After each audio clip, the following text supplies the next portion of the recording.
আন্দামান নাম শুনলেই চোখের সামনে ভেসে ওঠে স্বচ্ছ জলরাশি আর সাদা বালির সমুদ্র সৈকত।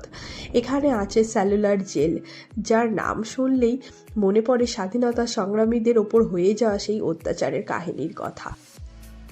আর রয়েছে নারকেল ও পামে ভরা সমুদ্র, সুন্দর সবুজ দ্বীপ থেকে শুরু করে মনোমুগ্ধকর সূর্যোদয় ও সূর্যাস্ত।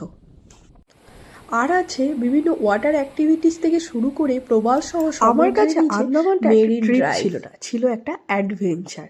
তাই তোমরাও যদি ভ্রমণে এরকম অ্যাডভেঞ্চার পেতে চাও তাহলে চলো আমরা ঘুরে দেখি আন্দামান। আন্দামান আসতে গেলে কিভাবে প্ল্যান করবেন, কিভাবে আন্দামান যাবেন, কবে কোথায় থাকবেন, কি কি ঘুরে দেখবেন, আন্দামানের ফুল প্যাকেজ কত, এই সব তথ্যই পাবেন এই ভিডিওতে। সকাল 8টার মধ্যে আমরা চলে এসেছিলাম কলকাতা দমদম এয়ারপোর্টে, কারণ আমাদের ফ্লাইট ছিল সকাল 11টায়। আমরা গেছিলাম এয়ার ইন্ডিয়াতে আর ফিরেছিলাম ইন্ডিগোতে। তবে তোমরা চাইলে জাহাজেও আন্দামান যেতে পারো, তার জন্য 3 দিন হাতে সময় নিয়ে যেতে হবে। আমাদের ফ্লাইটের খরচ পড়েছিল 3 জনাকার 21,000 টাকা, যাওয়া আসা মিলে ওই 42,000 টাকা মতো পড়েছিল। আর এই ফ্লাইটের খরচটা কিন্তু সময়ের ওপরে ডিপেন্ড করে, কতদিন আগে আমরা টিকিট কাটছি এবং কখন আমরা যাচ্ছি তার উপরে সব কিছু ডিপেন্ড করছে। আমাদের ফ্লাইট টাইম মতোই ছেড়ে দিয়েছে। এটা ছিল আমার ফার্স্ট ফ্লাইটে ওটা, তাই আমি তো ভীষণভাবে এক্সাইটেড ছিলাম। প্লেন টেক অফ করে এবার আস্তে আস্তে ওপরের দিকে উঠছে। কলকাতা থেকে সোজা নীল সমুদ্রে পাড়ি দিচ্ছি। কত স্বপ্ন বুকে নিয়ে যাচ্ছি তা ভাষায় প্রকাশ করতে পারবো না। নিচে নীল বঙ্গোপসাগর, তার ওপর সাদা ভেজা তুলোর মতো মেঘ। আমি অবাক হয়ে দেখছিলাম প্রকৃতির কি অপূর্ব রঙের খেলা। কিছুক্ষণের মধ্যেই সাদা মেঘের মাঝখান দিয়ে উকি দিচ্ছিল আন্দামান দ্বীপপুঞ্জ। এয়ারপোর্টে ল্যান্ড হওয়ার পরে আমরা চেক আউট করে বেরিয়ে পড়েছিলাম এবং একটা বড় ট্রাভেলার গাড়ি নিয়ে নিয়েছিলাম, যেহেতু এটা একটা আমাদের গ্রুপ ট্যুর ছিল। তো আমরা গাড়িতে উঠছি, এবার গাড়ি করে চলে যাব হোটেল। আমাদের এয়ারপোর্ট থেকে হোটেলের ডিস্টেন্স ছিল মাত্র 5 মিনিটস। তো এখানেই আমরা থাকবো আজকে পোর্ট ব্লেয়ারে। আর এখানে তোমার খাওয়া দাওয়া থাকা পুরোটাই একটা ইনক্লুড ছিল। তো এই হোটেলে তোমরা যদি চাও তো থাকতে পারো। ভীষণ সুন্দর হোটেল এবং খাওয়া দাওয়াটাও একদম পুরো বাঙালিয়ানা ছিল। তো আমরা বেরিয়ে পড়েছি সেলুলার যাওয়ার। ওয়েদার তো একদমই ভালো ছিল না, প্রচণ্ড বৃষ্টি হচ্ছিল, তার জন্য আমাদের বেরোতেও একটু লেট হয়ে গেছিলো। তো আমরা এখন 30 টাকা এন্ট্রি ফিস দিয়ে ঢুকে যাব সেলুলার জেল। আর সেলুলার জেলে আসবো আবার সন্ধ্যে 6:30টার সময়, কারণ তখন হবে সাউন্ড অ্যান্ড লাইট শো। তো এখন আমরা চলো সেলুলার জেলটা ঘরগুলোতেই থাকতো আমাদের ফ্রিডম ফাইটাররা, যারা আমাদের দেশের জন্য প্রাণ ত্যাগ করেছে। আর এইভাবে লাগানোর সিস্টেম ছিল যাতে করে কেউ যদি চাবি পেয়েও যেত হাতে, যাতে খুলতে না পারে। এই ঘরগুলোর হাইট ছিল 10 ফুট আর চওড়া 9 ফুট আর লম্বায় ছিল 13 ফুট মতো।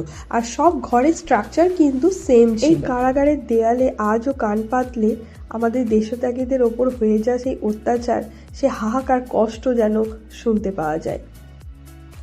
এটা সেলুলার জেলের মডেল, যেটা 7টা উইংস ছিল, এখন মাত্র 3টেই এসে দাঁড়িয়েছে, বাকিগুলো ভেঙে ফেলা হয়েছে। এই জেলের প্রত্যেকটা ঘরে ভেন্টিলেশন ছিল, যা 8 ফুট উচ্চতা, তাই কেউ চাইলেও বাইরে সাইড কিন্তু দেখতে পারতো না। আমরা চলে গেছি একদম সেলুলার জেলের টপে, যেখান থেকে আমরা পুরো এরিয়াটা দেখতে পাচ্ছি। আর এখানে দেখো মাত্রই 3টে উইংস বেঁচে রয়েছে, বাদ বাকিটা পুরো ভেঙে দিয়েছে। যেখানে এখন হয়েছে গভর্নমেন্ট হসপিটাল, যেখানে এখন ফ্রিতেই রোগী দেখানো হয়। আর দূরে দেখা যাচ্ছে সমুদ্র।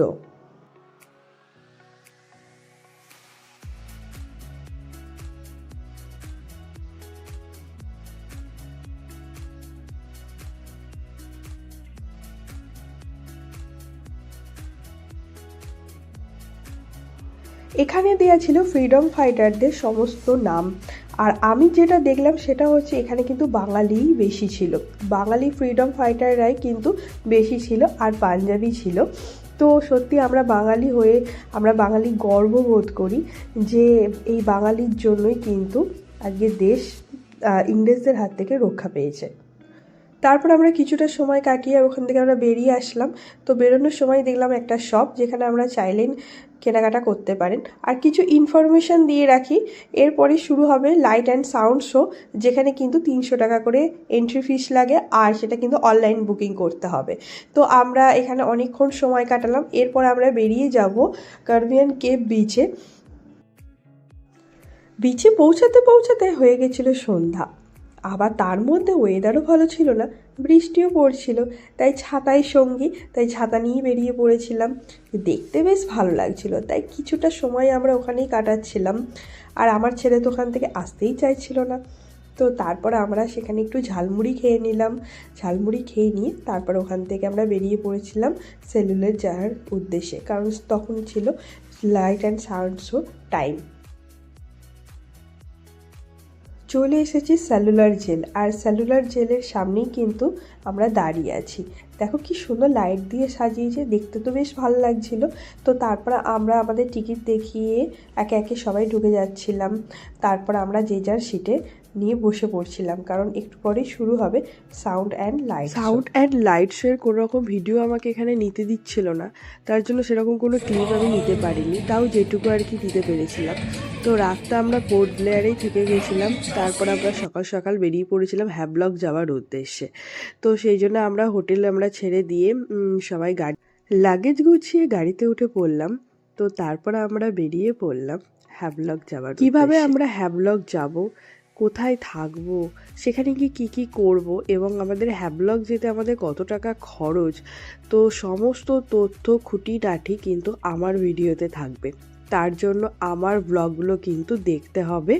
আর আমার ব্লগটা ভালো লাগলে আমাকে লাইক কমেন্ট শেয়ার করতে ভুলো না, আর একটা সাবস্ক্রাইব করে রেখে দিও আমার নেক্সট ব্লগগুলো দেখবার জন্য। তো আমার এই ব্লগটা এখানেই শেষ করলাম, চলে আসবো নেক্সট কোনো ব্লগ নিয়ে।